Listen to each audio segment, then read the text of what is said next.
మంచిర్యాల జిల్లాలో కురుస్తున్న భారీ వర్షాలతో అధికార యంత్రాంగం అలర్ట్ అయింది. జిల్లాలో పర్యటిస్తున్నారు కలెక్టర్ కుమార్ దీపక్. ఎప్పటికప్పుడు క్షేత్రస్థాయిలో పర్యటిస్తూ వరద ప్రభావిత ప్రాంతాల్లోని ప్రజలను అప్రమత్తం చేస్తున్నారు.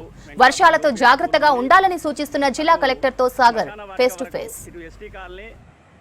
బంగాళాఖాతంలో ఏర్పడిన అల్పపీడన ప్రభావంతో రాష్ట్ర వ్యాప్తంగా విస్తారంగా వర్షాలు కురుస్తున్నాయి. గత రాత్రి నుంచి కురుస్తున్న భారీ వర్షాలకు ఇటు మంచిర్యాల జిల్లా వ్యాప్తంగా రోడ్లు, డ్రైనేజీలు, వాగులు, వంకలు పొంగిపొర్లుతున్న పరిస్థితి ఏర్పడింది. దీనిపైన వర్షాలపైన ఎట్లా ఉంది, ఎట్లాంటి పరిస్థితులు తీసుకుంటున్నారు, ఎలాంటి ఇన్స్ట్రక్షన్ తీసుకుంటున్నారు అనే విషయాలు మనతో పాటు మంచిర్యాల జిల్లా కలెక్టర్ గారు ఉన్నారు. ఒకసారి అడిగి తెలుసుకుందాం.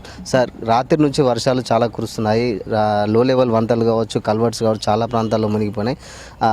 భారీ వర్షాల నేపథ్యంలో ఎట్లాంటి అలర్ట్స్ ఇస్తున్నారు? నిన్న రాత్రి చాలా హెవీ రెయిన్ ఫాల్ అయింది.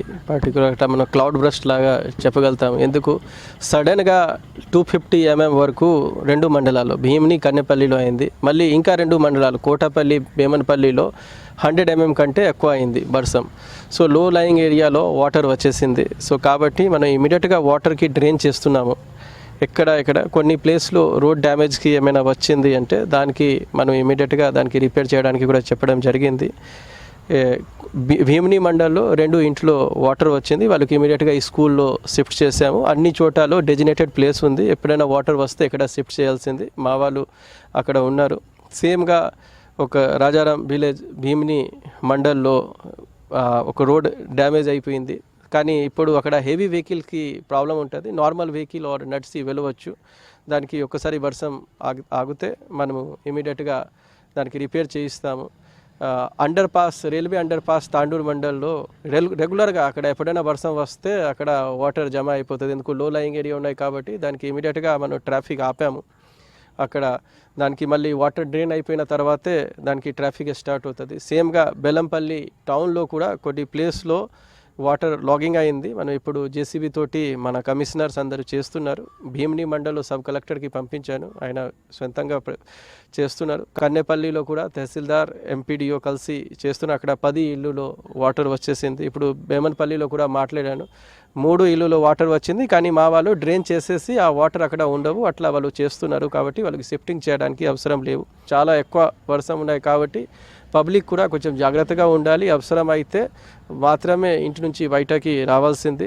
ఇంకా ఒకటి, కొన్ని ప్లేస్లో మనం అలర్ట్ ఇస్తున్నాము. ఎందుకు అక్కడ రోడ్డు మీద వాటర్ పోతున్నాయి కాబట్టి ఆ ఏరియాలో వెళ్ళడానికి లేవు, వాష్ అవేకి ఛాన్స్ ఉంటాయి. మా వాళ్ళు ఉన్నారు, కానీ ఖచ్చితంగా అందరూ కోఆపరేట్ చేయాల్సింది. ఎక్కడ ఎక్కువ వాటర్ ఉన్నాయి ఆ ఏరియాలో వెళ్ళడానికి లేవు. ఇప్పుడు ఫిషింగ్ అన్నీ చేయడానికి కూడా ఇప్పుడు లేవు.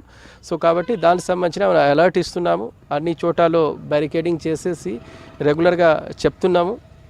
సో మనకి మా అడ్మినిస్ట్రేషన్ తోటి పబ్లిక్ కూడా కోఆపరేట్ చేయాల్సింది. So that will be able to sort out all the issues.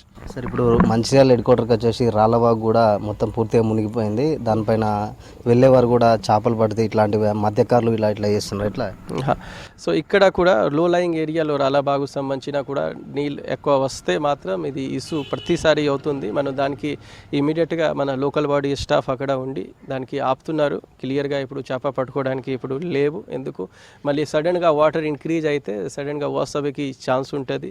సేమ్గా కొన్ని ఏరియా ప్రతిసారి అదే వాళ్ళు ఎట్లా చేశారు అంటే జస్ట్ బాగు లోపల్లో ఇల్లు కట్టి ఉన్నారు. సో ఎప్పుడైనా కొంచెం వర్షం వస్తే వాళ్ళకి ఇంట్లో వాటర్ వస్తున్నాయి. దానికోసం కూడా మనం ఆల్రెడీ మార్కౌట్ చేసాము. మన రాష్ట్ర ప్రభుత్వ మంత్రి గారు కూడా దానికి సంబంధించిన ఒక సజెషన్ ఇచ్చారు. ఏమైనా రెగ్యులర్గా వట్ల వాళ్ళు ఉన్నారు అంటే మనం దానికి రీలొకేట్ చేసేసి ఇందిరమ్మ ఇల్లు ఇచ్చేసి వాళ్ళకి వేరే ప్లేస్లో ఇల్లు కట్టేసి ఇస్తే మాత్రం దానికి శాశ్వతంగా పరిష్కారం ఉంటుంది. ముఖ్యంగా ఎల్లంపల్లి ప్రాజెక్టుకి వచ్చేసరి కడెం ప్రాజెక్ట్ నుంచి వాటర్ ఇన్ఫ్లో వస్తున్నది. అట్లాంటి వాళ్ళకు బ్యాక్ వాటర్ వల్ల ఎలాంటి సో ఇప్పుడు బ్యాక్ వాటర్ సంబంధించిన ఎల్లంపల్లి, శ్రీపద ఎల్లంపల్లి ప్రాజెక్ట్ సంబంధించిన కడం సంబంధించిన ఎంత పెద్దగా ప్రాబ్లమ్స్ లేవు. శ్రీపద ఎల్లంపల్లికి టోటల్ కెపాసిటీ 20 TMC వరకు ఉన్నాయి, కానీ ఇప్పుడు 13 TMC మాత్రమే అయింది. కాబట్టి గేట్ ఇప్పుడు కూడా బంద్ ఉంది. సో బ్యాక్ వాటర్ సంబంధించిన ఎంత పెద్ద ప్రాబ్లమ్స్ రావు. మళ్ళీ 20 TMC దాటిన తర్వాత అన్ని గేట్ ఓపెన్ అయిపోయిన తర్వాత సడన్గా ఎక్కువ వర్షం వస్తే ఆ బాగు సంబంధించిన ఎస్టీమ్ సంబంధించిన బ్యాక్ వాటర్కి ఛాన్స్ ఉంటాయి. ఇప్పుడు బ్యాక్ వాటర్ సంబంధించిన ఎలాంటి అట్లా ప్రాబ్లం. ఇప్పుడు వర్షం నుంచి ఈ లో లయింగ్ ఏరియాలో వాటర్ వచ్చింది, దానికి ఏమైనా డ్రైన్ అవుట్ చేస్తే సరిపోతుంది. రానున్న 3 రోజుల్లో కూడా భారీ వర్షాలు ఉన్నాయి. అందరికీ ఎట్లాంటి అలర్ట్స్ ఇస్తున్నారు? ముఖ్యంగా చెప్పాలి, ఏం చెప్తారు ప్రజలకి? సో నిన్న గౌరవనీయులు సీఎం గారు క్లియర్గా ఇన్స్ట్రక్షన్స్ ఇచ్చారు. మినిట్కి ఇన్ఫర్మేషన్ తీసుకుంటారు. అందరూ అలర్ట్గా ఉండాల్సింది. మన administration all leaves are cancel. Administration అలర్ట్గా ఉండాల్సింది. ఏమైనా ఇష్యూ వస్తే దానికి ఇమీడియట్గా సార్ట్అవుట్ చేయాల్సింది. అన్ని సంబంధించిన క్లియర్గా ఇన్స్ట్రక్షన్ ఇవ్వడం జరిగింది. మంచిర్యాల జిల్లా ప్రజలు జాగ్రత్తగా ఉండండి. ఎలాంటిగా ప్రాబ్లం రాదు. మా దగ్గర 3 SDRF టీం కూడా ఇప్పుడు కొత్తగా ఏర్పాటైంది. అన్ని రకాల ఎక్విప్మెంట్స్ కూడా ఉన్నాయి. అన్ని రకాల మ్యాన్ అండ్ మెషినరీ నుంచి మనం రెడీ ఉన్నాం. రైట్, ఇది మంచిర్యాల జిల్లా వ్యాప్తంగా రెయిన్కి సంబంధించిన పూర్తి అప్డేట్. నిమిషానికి ప్రతి అప్డేటు ఇటు అధికారులకు తెలియజేస్తున్నాము. పై ఆఫీసర్లకు ఇప్పటికే సీఎం రేవంత్ రెడ్డి గారు చెప్పినట్టు ప్రతి ఒక్క నిమిషానికి కూడా రెయిన్కి సంబంధించిన అప్డేట్ ఇస్తున్నామని చెప్పేసి జిల్లా కలెక్టర్ చెప్తున్న పరిస్థితి.